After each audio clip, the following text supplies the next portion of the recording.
Welcome to the Shield database. Please enter your access code.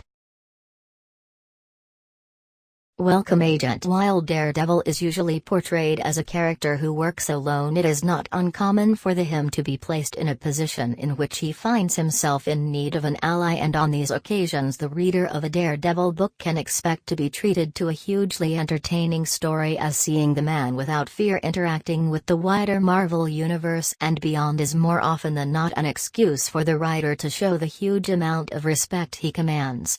Alternatively, however, crossing over with figures from other books can represent a challenge to Matt, as these characters are not always shown to share the same ideologies. In these cases, the intrigue for the reader comes not from displaying allies becoming friends, but rather from seeing the man without fear overcome an obstacle in the form of a character just as well developed and skilled as he is. Either way, however, when Matt ventures out into the wider world, the reader is usually rewarded. Here are 10 crossover stories featuring Daredevil. Spoilers ahead.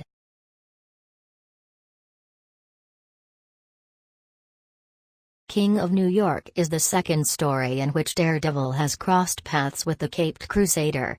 However, this story proves the stronger of the two and sees Batman, after spending years fighting gangsters, finally take on the biggest of all in the form of the Kingpin. Daredevil meanwhile also gets time to shine, as the man without fear is able to literally laugh off the Scarecrow's fear gas. The plot here is by no means anything special, and the charm of this story lies in seeing the interactions of two characters who have always been portrayed so similarly and yet have rarely ever had the opportunity to interact. That alone is enough of a reason to pick up this one-issue story, but the artwork is an equally good excuse, as it manages to depict the dark world both characters live in, but also somehow keeps in line with the light-hearted tone of the book, which is not often associated with either character but works here, as this book is not trying to be anything other than fun.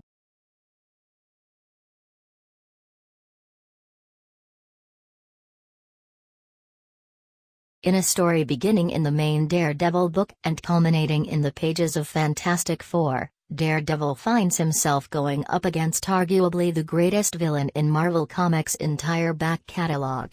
After a number of losses to the Fantastic Four, Dr. Doom set in motion a plan to finally destroy Marvel's first family once and for all by taking over the body of one of their most trusted allies, Daredevil. One major oversight in Doom's plan, however, was the tenacity of the real Daredevil, who, now occupying Doom's body, announces to the world that Doom's home nation of Latveria will be going to war with China, a war they could not possibly hope to win. Knowing he no longer has the time to enact his vengeance, Doom returns to Daredevil and puts them both back in their original bodies so that he can undo the damage Daredevil had caused. This was how Daredevil went up against one of the most powerful sorcerers and most brilliant minds on the planet and won.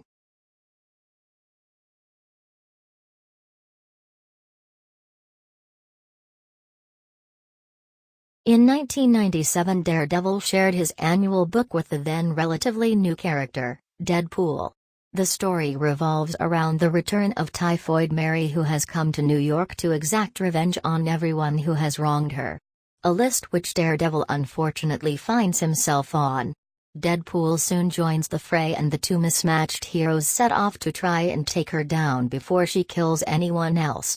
The main draw of this issue is seeing how the ultra-serious Matt reacts to Deadpool's insanity, but the pairing of Foggy Nelson with Deadpool's sidekick Weasel is also good comedy value. Mary's history is retconned to fit in with Frank Miller's Man Without Fear mini-series, and while this change is egregious, the execution more than makes up for it, and we are left with a more rounded and understandable villain than we had previously known. The annual ends with Deadpool taking Mary away in the hopes that he can save her from herself and, in doing so, put them both back on a righteous path.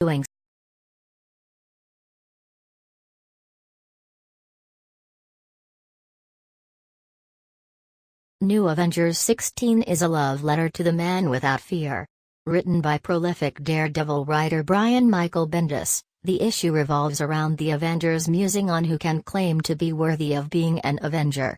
While this conversation takes place, we are also shown a story in which Hydra attacks the Avengers mansion when only Squirrel Girl and Luke Cage and Jessica Jones's baby daughter are inside. Daredevil is of course the one to show up, take out Hydra and save the baby, and as a result of this, after 47 years of stories, the man without fear finally agrees to join the Avengers, cementing himself as one of Earth's mightiest heroes.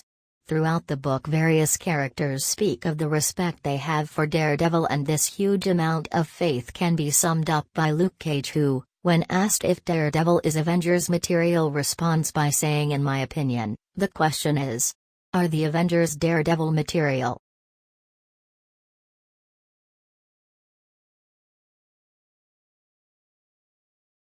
By the time Daredevil 99 was released, he and Black Widow had settled into a relationship and were living together in San Francisco.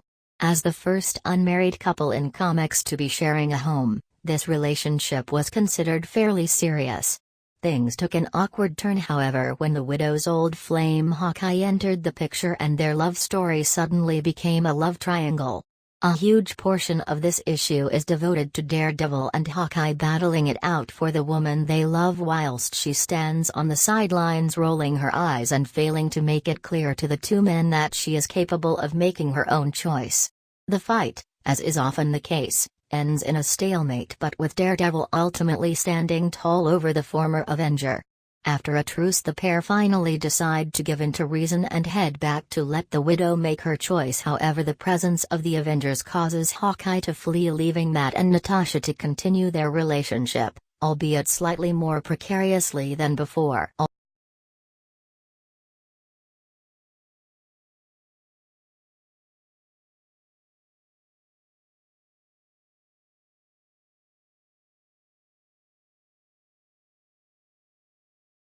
In combat with the Submariner is one of the first instances of Daredevil interacting with the wider Marvel Universe, and although it leans heavily into the 1960s-era camp that comics at the time were known for, it also manages to show us early on the determination, grit and will that the man without fear would go on to cement as part of his character.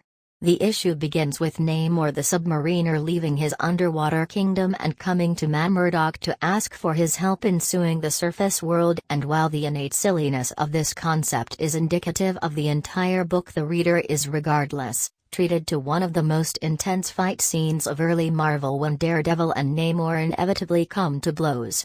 Though Matt is easily shown to be out of his league when going up against the Atlantean mutant, he nonetheless refuses to give up, knowing the damage Namor hopes to inflict upon humanity, and in the end it is only the respect that the Submariner feels towards Daredevil which manages to prevent devastation.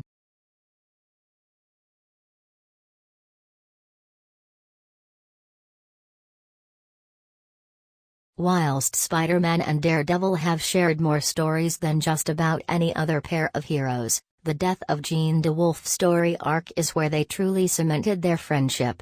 This dark tale opens with the death of Spider-Man's friend, police captain Jean DeWolff, at the hands of a serial killer.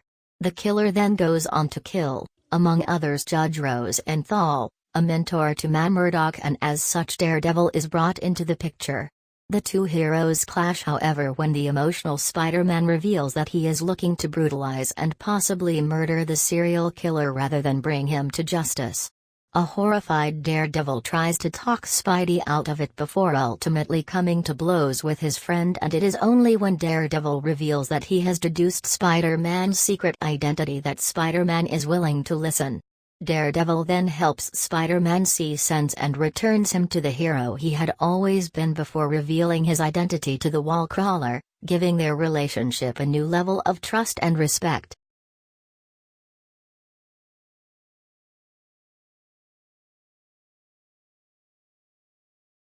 This story fully encapsulates why Murdock is a hero.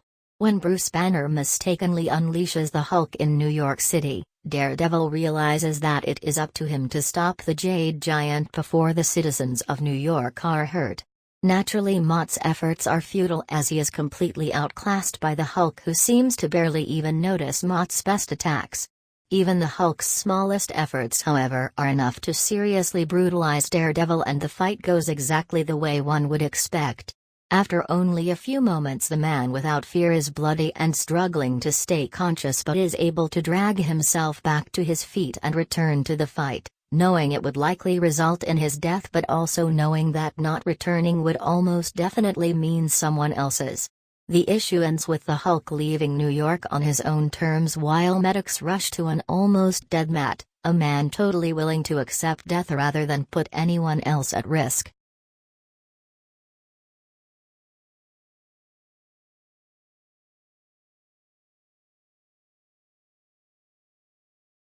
During the Born Again storyline, Daredevil found himself physically and emotionally exhausted thanks to the efforts of the Kingpin. With his life ruined and at his weakest, Matt is confronted with Fisk's final threat in the form of an unhinged super soldier named Nuke, who begins tearing Hell's Kitchen apart. The sheer amount of destruction, however, brings the Avengers to Matt's neighborhood, and Captain America in particular takes great interest in Nuke, who paints the American flag on his face when committing his terrorist acts. This naturally greatly offends Captain America, who goes on to break into secure facilities to unearth the unethical practices of the American government, stating that he is loyal to nothing except the American dream. Cap goes on to battle Nuke and ends the story despondent after having been forced to face the fact that the flag he wears as his costume is more tainted than he realized.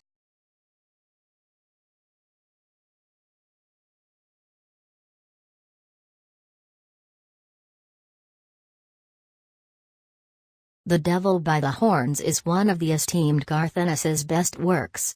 This dialogue-heavy story features a long conversation between Daredevil and the Punisher in which they trade barbs and wax philosophical with regards to their crime fighting, particularly their methods used. Never before or since has a single issue better shown the difference between the two men, and never before has the sheer amount of disdain and contempt been more clear or better understood by the reader. The issue begins with a short series of events which lead to Matt being chained up with only his hand free. The Punisher then gives him a gun and an ultimatum. Kill the Punisher. Kill a criminal. Or through inaction, allow the criminal to die by the Punisher's hand. From there the issue revolves around Matt trying to talk his way out of the choice while also trying to prevent anyone from dying. Matt's morality is truly tested here, and the reader is left fascinated waiting to see what Matt will choose.